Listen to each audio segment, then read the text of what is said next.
पूरे बर्रे सगीर में मुसलमान सिर्फ अहले सुन्नत व जमात थे। अंग्रेज जब यहाँ पर हिंदुस्तान में आए तो इनको सबसे ज्यादा खतरा किससे था? इन्होंने अपनी किताबों में लिखा, उलमाए इस्लाम से इन्हें खतरा था। उलमाए इस्लाम इनके खिलाफ खड़े हो सकते थे, और जाहिर सी बात है उस वक्त अभी तुर्की की खिलाफत उस्मानिया भी मौजूद थी और हिंदुस्तान में मुगल सल्तनत थी। मुसलमानों का दबदबा ऐसा था कि एक बार अगर बादशाह इस्लाम जिहाद का ऐलान कर दे तो सारे कफन बरदोश सड़कों पर आ जाते। एक ऐलान हो जाए, नौजवान तो नौजवान, बूढ़े भी रास्तों पर आ जाते अपनी जान अल्लाह की बारगाह में पेश करने के लिए।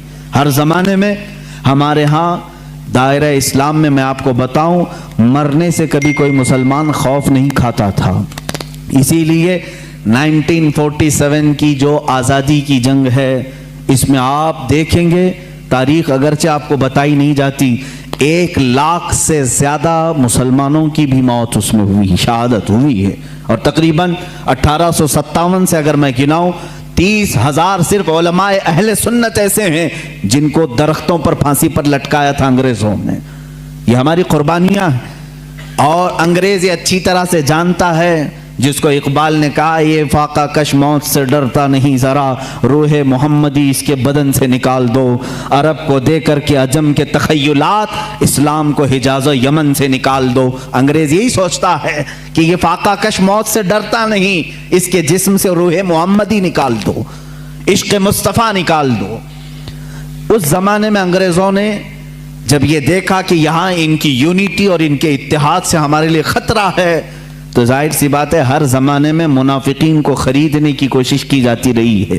हर जमाने में वो जमाना भी ऐसा रहा कि अंग्रेजों ने अपने खिलाफ बोलने वालों को काला पानी की सजा दी, अंडमान निकोबार भेजा, फांसी की सजाएं दी। लेकिन वही अंग्रेज चंद उलमा को खरीदता रहा, चंद मौलवियों को खरीदा और इनके दरमियान, मुसलमानों के दरमियान इख्तिलाफात डालने की कोशिशें की। क्योंकि मशहूर है, ये मेरी अकेले की बात नहीं, सारे लोग जानते हैं डिवाइड एंड रोल की पॉलिसी किसकी रही है? अंग्रेजों की रही है, सब जानते हैं। बिल्कुल, मुझे इस बात से खौफ नहीं है। डिवाइड एंड रोल की पॉलिसी उन्हीं की लाई हुई थी। तफर्रका पैदा करो, टुकड़े करो और उसके बाद हुकूमत करते रहो, इख्तिलाफात डालो।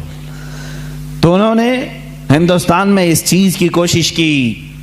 हम अपने देश से मोहब्बत ऐसी करते हैं, आज भी आजादी का दिन है ना, आजादी का दिन है। ये लगे हाथों ये बात कह करके गुजरता हूं।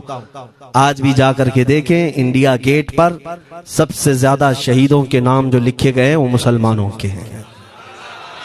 इनको क्या पता है 1857 से जो अंग्रेजों के खिलाफ लड़ रहे थे, ये लड़ रहे थे।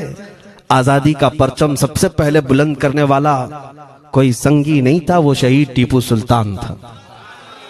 सबसे पहले तोपमैन हिंदुस्तान का, अंग्रेजों के खिलाफ आवाज बुलंद करने वाला, पूरे अंग्रेज उसके खिलाफ खड़े थे। इनको आज बोलने की तौफीक भी नहीं मिलती। और उसके अलावा वो उलमा की बात कहां चली गई आज?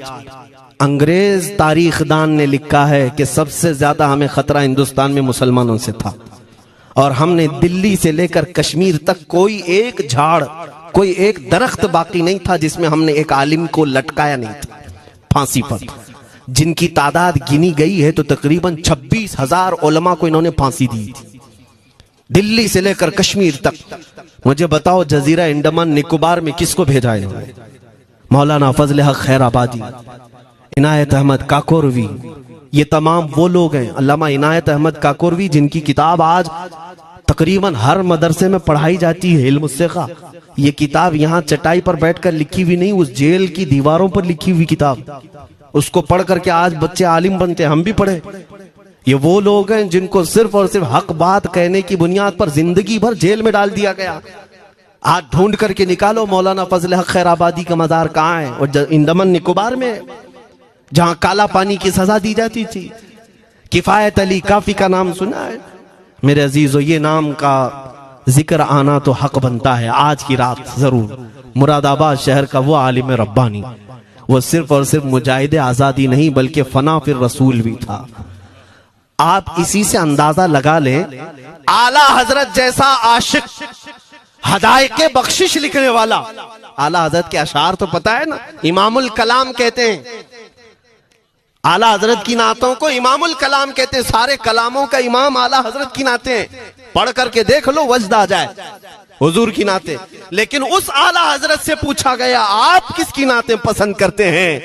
आला हजरत फरमाते हैं, मैं सिर्फ दो ही लोगों की नाते सुनता हूं, या तो हसन रजा बरेलवी की या अल्लामा किफायत अली काफी की। आला हजरत जिसकी नाते सुनते हो, इसी से अंदाजा कर सकते हो किफायत अली काफी कौन थे। मैं अक्सर जगहों पर इनका तस्करा करता हूं ताकि बच्चों के जहनों में ये बात मुंतकिल हो जाए। अब मैं आपको बताऊं, उनकी जुबान में अल्लाह ने वो ताकत दी थी कि वो जब इश्क़ रसूल पर बोलते थे तो हजारों का मजमा रोने लगता था, उनकी तरफ आ जाते। और अंग्रेजों को ये बात कतान पसंद नहीं थी। उन्हें कई तरह से गिरफ्तार करने की कोशिश की गई। आखिरकार एक मुनाफिक के जरिए से मौलाना किफायत अली काफी को गिरफ्तार करने के लिए अंग्रेज आए। कितने जानते हैं? 3000 लोग आए एक आलिम को गिरफ्तार करने। हमेशा कुत्ते झुंड में ही आते हैं। हाँ, मॉब लिंचिंग भी जो है ना, कुत्ते झुंड में ही करते हैं। किफायत अली काफी रहमतुल्लाह अलैह को गिरफ्तार करके ले गए दारुल इमारत में। अंग्रेजों ने रात के वक्त किफायत अली काफी के कपड़े खोले और उनके जिस्म पर गर्म स्त्री फेरी। स्त्री से पूरा दागते थे और जब चमड़ी जल जाती थी तो उस पर नमक छिड़कते थे। हफ्ता भर तक अल्लामा किफायत अली काफी को उन्होंने ये दर्दनाक सजाएं दी। बीच में कई मर्तबा उनको सामने ऑफर रखा, तुम बदल लो अपनी बातें, छोड़ दो अपनी इस कौम को वरगलाना, छोड़ दो ये सब जो तुम तकरीरें करते हो, हम अपने हुकूमत में तुम्हें ले लेंगे, वजीफा भी देंगे, ओहदा भी देंगे। किफायत अली काफी रहमतुल्लाह अलैह ने फरमाया, तुम गलत जगह हाथ मारे हो। हाँ, ये वो जगह नहीं है जहां से 500 पाउंड लेकर के कौवा भी हलाल कर दिया जाए, हर चीज जो है तुम्हारे हिसाब की बना दी जाए, ये वो जगह नहीं है। किफायत अली काफी रहमतुल्लाह अलैह ने कहा, मेरा दीन इतना सस्ता नहीं है, इतना सस्ता नहीं है। उसके बाद उन्होंने कहा, तो फिर तुम मरने के लिए तैयार रहो। कहा, खुशी से। 8 दिन के बाद उनको एक चौराहे पर ले जाकर फांसी का फंदा लगाया गया और पूरे मजमे में आपको फांसी के लिए चढ़ाया गया। अंग्रेजों ने पूछा था, कोई आखिरी वसीयत है तुम्हारी, कोई आखिरी ख्वाहिश है तो बता दो लोगों में। फांसी पर चढ़ने वाला ये कहता होगा, मेरी बीवी से मिल लूं, बच्चों से मिल लूं, जायदाद प्रॉपर्टी की वसीयत कर दूं, मेरे बाद कौन बैठेगा वो कह दूं। लेकिन किफायत अली काफी की बात पर कुर्बान जाओ। उस भरे मजमे में कहते, हाँ मेरी आखिरी ख्वाहिश एक ही है, एक बार नाते रसूल पढ़ लो। अल्लाह अल्लाह, एक बार नाते रसूल पढ़ लो।